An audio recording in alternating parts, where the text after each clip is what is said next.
So this is lesson 7 in the quantitative chemistry piece. This is about limiting reactants. You can understand what a limiting reactant is, although somebody may have a guess already. Describe the effect on the amount of product obtained and calculate the amount of product.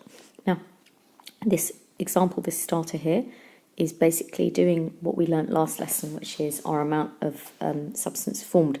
So you should check that you can do this example before you move on. So pause the video here. Make sure that you understand why the mass of hydrogen chloride produced is 73 grams. So here's a nice little definition. Limiting reactant or reagent in a chemical reaction is a substance that's totally consumed, and the amount of product formed is limited by this reagent. So the way I was thinking about this was to imagine you're making sandwiches for a picnic or something. And you go and get one of those sort of lovely little packs of sliced cheese that you can get, and you've got some loaves of bread. So you've got 20 loaves of bread and you've got your 10 slices of cheese. You start making your sandwiches, 1 slice of cheese per 2 slices of bread, but you can only continue to make as many sandwiches as you have slices of cheese. Once you've run out of slices of cheese, it doesn't matter how much bread you've got, you can't make any more sandwiches. So I want you to imagine it's exactly the same thing for chemistry. So let's say, let's pull up that last equation, H2 plus Cl2 to 2HCl. So I have 2 grams of this, which is 1 mole. We should be happy with that now, using our mass equals Mr. Mole. Now imagine I've got 100 grams of chlorine gas. Well, 1 mole of hydrogen reacts with 1 mole of chlorine atoms, chlorine molecules. A mole of chlorine molecules will be 35.5 times 2, 71 grams.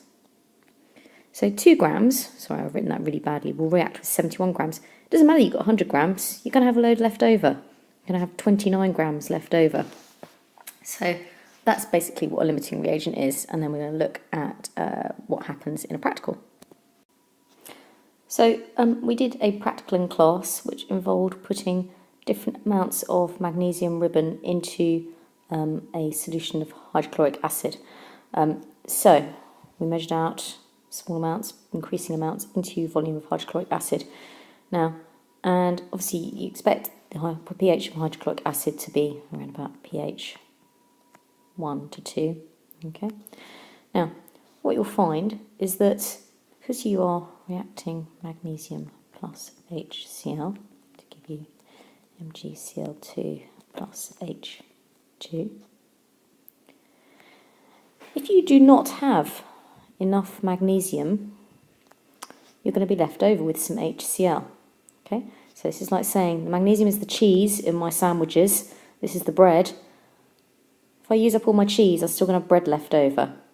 So the pH is still going to be acid. Okay, so this one's going to be acid here.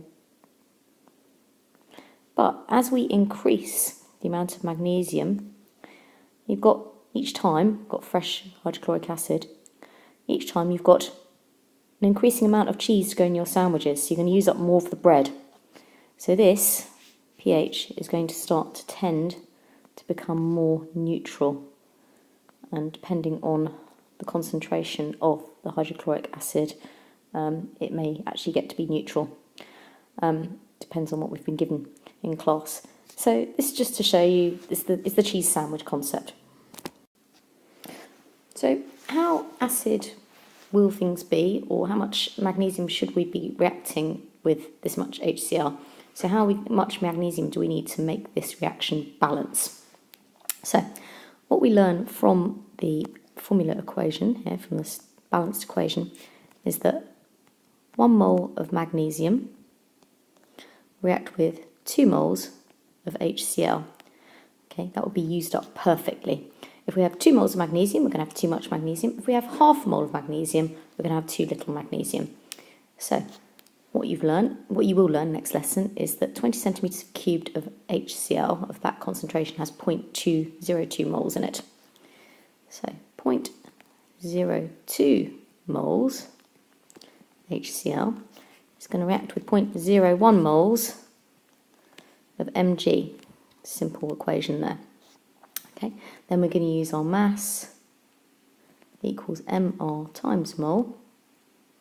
So our mR of magnesium is 24 from the periodic table times 0.01. So 0.24 grams. So 0.24 grams is enough to react exactly with that amount of hydrochloric acid. If you have too little, then you will end up with acid left over and your solution will still be acid. So here's another example for you to work through. I'm going to add 10 grams of calcium carbonate to 20 centimetres cubed of 0.1 HCl water limiting reactant. Okay, so, sorry, there should be a little arrow in here. So what this is telling us is that 1 mole of calcium carbonate reacts with 2 moles of hydrochloric acid. That's what I can tell here from these numbers here. So 1 here reacting with 2 moles of hydrochloric acid. So how many moles of calcium carbonate do I have? I need to work out my relative molecular mass of calcium carbonate, which you should be happy with now. It comes out 100. Okay, and I have 0.1, 10 grams, so I'll have 0.1 moles. 10 over 100 using the mass equals Mr. Mole. So, and I've got 0.02 moles of HCl.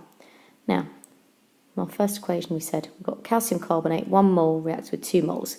So we want twice as much HCl as we have got calcium carbonate. So we've got this much calcium carbonate, we need twice as much HCl. We need 0.2 moles